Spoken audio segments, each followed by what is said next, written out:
ये लड़का चांद के पार गाना बजाकर इस लड़की के साथ वायरल हो गया। गाना बजा तो चांद के पार ले जाइबा का। और ये लड़की चांद के पार गाने पे हिलाकर वायरल हो गई। कूद रही थी ऐसे तो कूदेगा नहीं, अभी भी कूद ही रहा है। मान सम्मान शर्म हया सब गई तेल लेने। जब से भोजपुरी पे कब्जा इन लौंडियों का हुआ है, तब से मियां खलीफा भी टेंशन में आ गई है कि अगर इसी तरह चलता रहा तो उनका क्या होगा। बस थोड़े दिन और इस तरह की लड़कियां बिना कपड़े के नाचेगी। पवन सिंह के साथ अगर काम मिलेगा तो काम करेंगे कि नहीं? सुने ना, वो बहुत ठोकते हैं लड़के। ये झूठ बोल ही नहीं सकती क्योंकि ये खुद अपने दोनों आंखों से देखी है।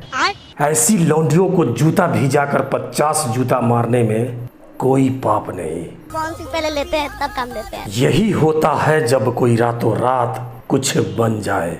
पर शायद इनको एक बात पता नहीं कि जो लोग अचानक से वायरल होते हैं वो अचानक से गायब भी हो जाते हैं। इनकी तरह 4 दिन चेहरा चमकाने के बाद गई न तेल बेचने, ये भी जाएगी। मुझे जो सही लगा मैंने कहा, अब आपको क्या लगता है? धन्यवाद।